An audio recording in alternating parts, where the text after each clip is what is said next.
sports. So for you to say everybody's on the same page was a complete lie. Now, here's Adam Silver. NBA Commissioner Adam Silver said Tuesday night he is tracking WNBA collective bargaining sessions very closely. I speak for Mark as well. We have been involved with this league for 3 decades.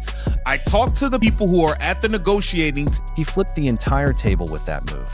This wasn't a neutral intervention. It was a calculated power play, instantly shifting leverage and putting intense pressure on the players. The NBA commissioner made his stance crystal clear. Games must continue, and a deal needs to be reached. This mirrors exactly what Caitlin Clark indicated weeks ago when she stepped back from the Players Association.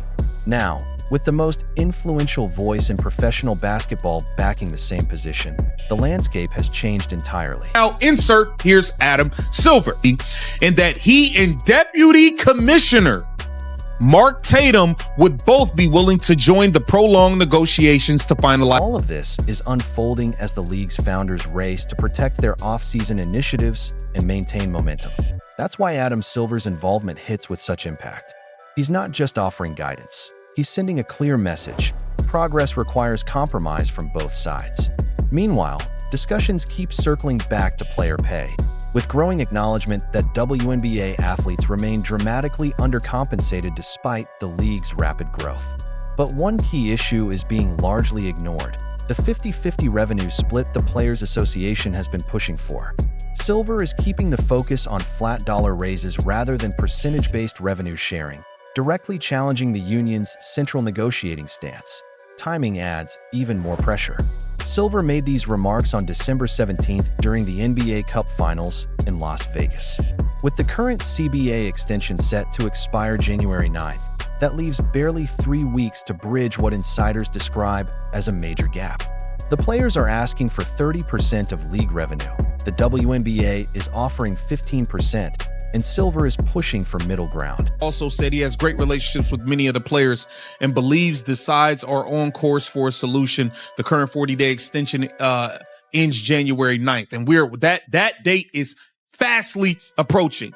Okay, he says, I remain optimistic we'll get something done, but whether that means I'm physically sitting at the table for the negotiation, Silver said. And again, I speak for Mark as well. We have been involved with this league for 3 decades. In essence, I care enormously about it and want it to be successful, and I want the players to feel fairly treated as well. And I realize there's been a disconnect, especially over the last... All while rejecting the players' method for calculating their share. Now, take note of Breanna Stewart's response. She highlights that the current approach isn't getting the players anywhere. In other words, the Players Association's tough stance hasn't yielded results. They opted out of the CBA back in October, expecting the league to bend on revenue sharing.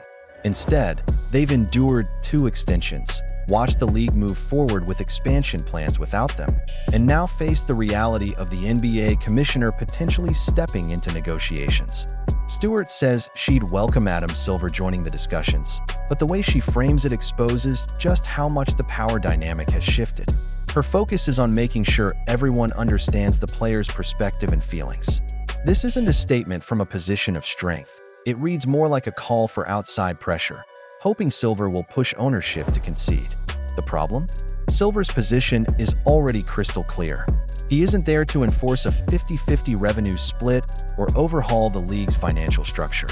His goal is far simpler and far colder. He wants a deal that keeps games on the court and business moving forward. That requires compromise, not a one-sided victory. For players who built their strategy around hard demands, this changes everything. Stewart even acknowledges that multiple outcomes are possible and that both sides can still walk away satisfied. But in this environment, the rules have shifted, and the Players Association must adapt fast. And now let's get to the actual video so we can get more dialogue of what Breanna Stewart had to say. They trying to hardball. The owners aren't going to give in to all this nonsense. They're trying to hardball, these players are. And at the end of the day, Adam Silver is with Caitlin Clark. Y'all need to compromise and get this damn deal done and stop playing games. Hey, Stewie. Good to see you. I had 2 questions. The first, Adam Silver spoke ahead of the Cup and said that if necessary, he'd be up for coming to the bargaining table, him and Mark Tatum. I'm just wondering, like, do you think that would be beneficial? Would there be value to having Adam's presence at the bargaining table? But she immediately adds that something mutual has to happen first. That choice of words is telling. For months, the union treated revenue sharing as a non-negotiable demand rather than a starting point. Publicly, they framed it as a moral issue rather than a bargaining tool, leaning heavily on messages of fairness and equity. They pushed back against the league's focus on flat salary increases and refused to even discuss percentage-based revenue splits. That stance drew a clear line in the sand. Now, with compromise openly on the table, that line suddenly feels far less rigid. When a prominent leader in the movement acknowledges that both sides need to give ground, it signals a realignment. It may be pragmatic, but it also marks a retreat from the firm posture the union had presented to players and fans. This shift creates internal tension, especially among players closely aligned with the original strategy.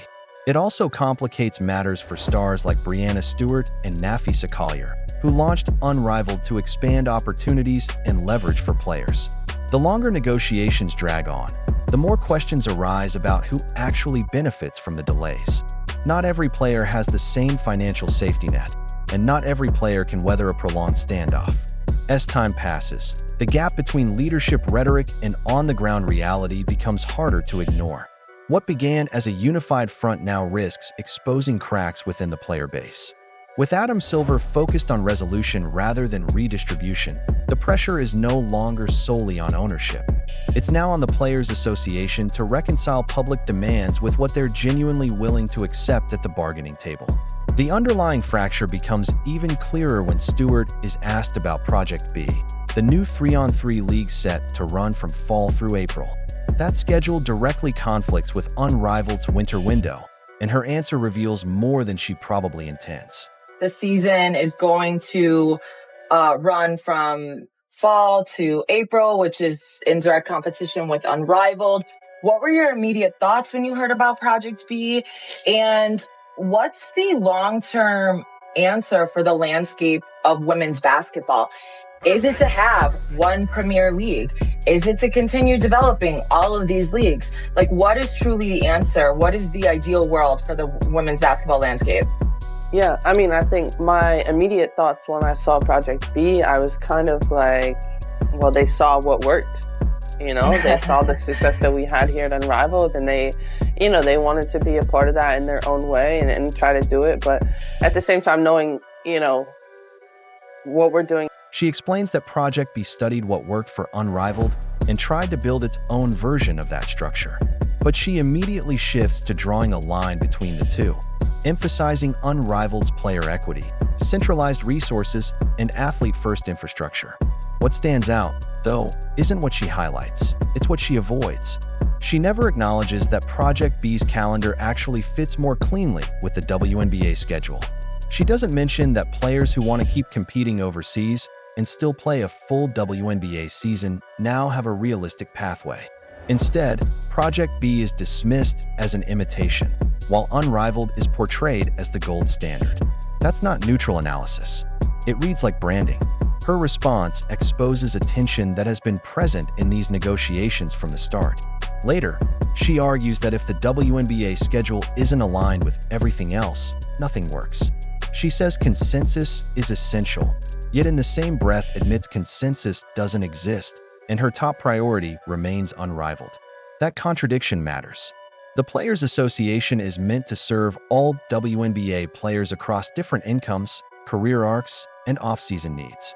But some of the central figures at the negotiating table also run a league that benefits financially from a shortened WNBA season and protected winter months.